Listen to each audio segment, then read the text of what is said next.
ঈদ মোবারক। আসসালামু আলাইকুম। আশা করি সবাই আল্লাহর অশেষ মেহেরবানিতে ভালো আছেন। প্রতিবারের ন্যায়ও আমরা আমাদের ঈদ উদযাপন সুন্দরভাবে সফল করতে পেরেছি। আমরা ১ মাস আগের থেকে প্রস্তুত ছিলাম আমাদের ঈদ উদযাপন কীভাবে সুন্দর ও সফল করা যায়। খুব আগ্রহের সাথে সবাই আমরা প্রতিবারের ন্যায় পাঞ্জাবি তৈরির জন্য পূর্ব প্রস্তুতি ছিল। গেছে বছর আমরা পাঞ্জাবি তৈরি করছিলাম ৩৯ থেকে ৪৫টার মতো।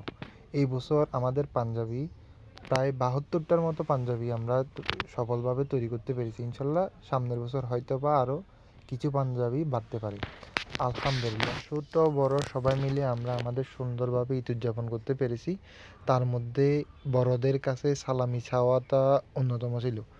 স্পেশাল ছিল বড়রা ছোটদের কাছে ঈদের সালামি চাইতেছে, এটা সবচাইতে ইউনিক একটা বিষয় ছিল।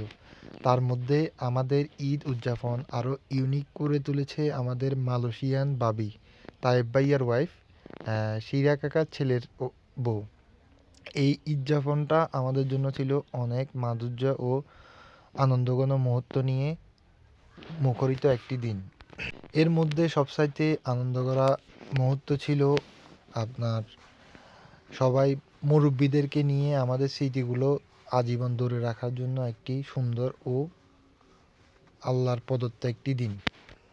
মহান আল্লাহ তাআলা রাব্বুল আলামিনের কাছে আমরা কৃতজ্ঞতা জানাই ও শুকরিয়া আদায় করি। আল্লাহর এই অশেষ চাওয়ার উসিলায় আমরা আমাদের এই আয়োজন সুন্দরভাবে সফল করতে পেরেছি। এর মধ্যে আমাদের দুঃখ ভারাক্রান্ত একটা দিন ছিল আজকের এই দিন। বিগত বছর ঈদের এই দিনে আমরা আমাদের ইমতিয়াজ অভি ভাই, আমাদের জ্যাঠাতো ভাই, ওনাকে সাথে নিয়ে আমরা খুব আনন্দের সাথে ঈদ উদযাপন করেছি। আজকে উনি মারা যাওয়ার এই অনেকটা সময়, একটা বছর অতিবাহিত হওয়ার মধ্যে আমরা তাকে খুব মিস করতেছি। আল্লাহ হাফেজ।